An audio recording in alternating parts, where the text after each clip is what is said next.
पक्ष सोडण्याची वेळ काँग्रेसनंच आणली आहे। संग्राम थोपटे यांची भाजपमध्ये त्यांनी पक्षप्रवेश केल्याच्या नंतर त्यांनी ही पहिली प्रतिक्रिया दिली आहे। भाजपच्या पदाधिकारी निवडीच्या विरोधात श्रीरामपूरमध्ये बॅनरबाजी करण्यात येते। निष्ठावान विरुद्ध नव्याने पक्षात आलेल्यांच्या विरोधातला वाद चव्हाट्यावर आलाय। नव्याने आलेल्या लोकांना पद मिळत असल्यामुळे निष्ठावान नाराज झाले आहेत। उद्धव ठाकरे आणि कुटुंबीय युरोपच्या दौऱ्यावर, राज ठाकरे सुद्धा परदेश दौऱ्यावर। युतीच्या चर्चेदरम्यान ठाकरे बंधूंचा परदेश दौरा असल्यामुळे चर्चांना उधाण। राज ठाकरे मुंबईत आले की चर्चा करू, मग निर्णय होईल। युतीच्या संदर्भात संजय राऊतांची प्रतिक्रिया। महाराष्ट्राच्या हितासाठी उद्धव ठाकरे सकारात्मक। राजकारणामुळे आमचे मार्ग वेगळे, पण नात्यामधला ओलावा कायम, राऊतांचं विधान। महाराष्ट्रामधलं राजकारणामध्ये जे विष आहे ते भाजपनं पेरलंय। खासदार संजय राऊतांचा भाजपवरती निशाणा। मुंबईतील शिवसेना भवनासमोर लावलेल्या 3 बॅनर्सनी लक्ष वेधून घेतलंय। ठाकरे बंधूंनी एकत्र यावं अशा आशयाचं शिवसेना भवनासमोर बॅनर, तर हिंदी सक्तीच्या बाबत भाजप आणि मनसेचे इतर 2 बॅनर। हिंदीची सक्ती नाही ही महाराष्ट्राची भूमिका केंद्राला पटतीये का? मुख्यमंत्री फडणवीसांच्या भूमिकेनंतर तमिळनाडूचे मुख्यमंत्री स्टॅलिन यांचा सवाल। महाराष्ट्र सरकारच्या खांद्यावरती बंदूक ठेवत निशाणा।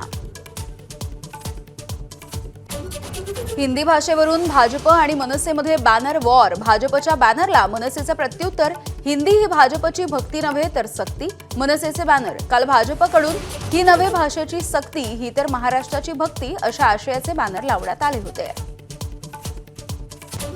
भाजपच्या हिंदी सक्तीच्या बॅनरला मनसेचं उत्तर। मानखुर्दमध्ये मनसे विभाग अध्यक्ष जगदीश खांडेकरांनी हिंदी सक्तीला विरोध करणारे बॅनर लावले। आम्ही हिंदू आहोत पण हिंदी नाही हे लक्षात ठेवा, बॅनरवरचा आशय।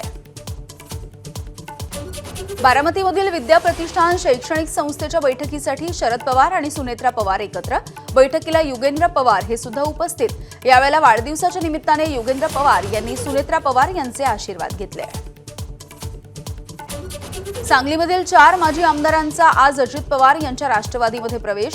शिराळ्यामधील शिवाजीराव नाईक, कवठे महांकाळचे अजितराव घोरपडे, आटपाडीचे राजेंद्र अण्णा देशमुख आणि जतचे विलासराव जगताप यांचा समावेश। राष्ट्रवादी काँग्रेस पक्षाचे कार्याध्यक्ष प्रफुल्ल पटेल यांनी मुख्यमंत्र्यांची भेट घेतली आहे। सागर निवासस्थानी ही भेट झाली आहे। तर भेटलं तर गैर काय? राजकीय चर्चा नाही, चहा पिण्यासाठी भेटलो, पटेल यांची प्रतिक्रिया। दोन्ही राष्ट्रवादी एकत्र येणार असतील तर आनंद आहे। काल शरद पवार आणि अजित पवार एकाच कार्यक्रमामध्ये आले होते आणि यावरून मंत्री हसन मुश्रीफ यांची प्रतिक्रिया। जवाहरलाल दरडांच्या पुतळ्याचं अनावरण लांबणीवर। मुख्यमंत्री आणि उपमुख्यमंत्री कार्यक्रमाला आले होते, मात्र पोप फ्रान्सिस यांच्या निधनाचा राष्ट्रीय दुखवटा असल्यामुळे हा कार्यक्रम लांबणीवर पडलाय।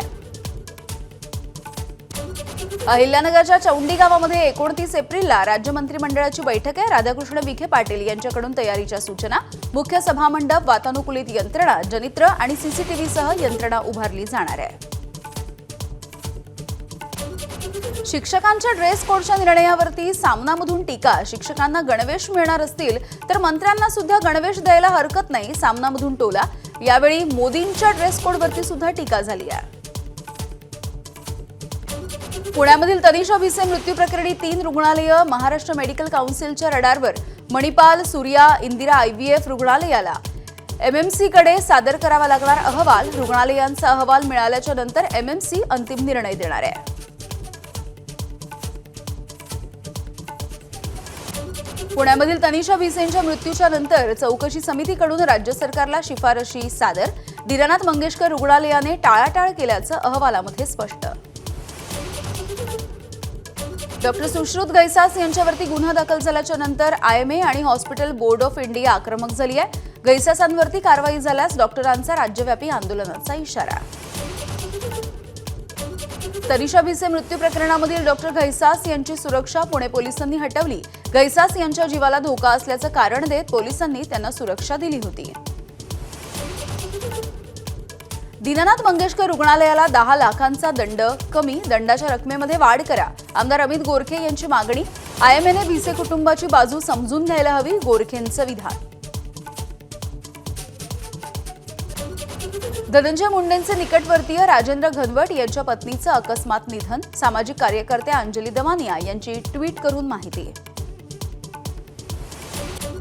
धनंजय मुंडेंचे निकटवर्तीय राजेंद्र घनवट यांच्या पत्नी मनाली घनवट यांचं अकस्मात निधन. मनालीची आत्महत्या पण नैसर्गिक मृत्यू दाखवला जातोय, अंजली दमानियांचा दावा.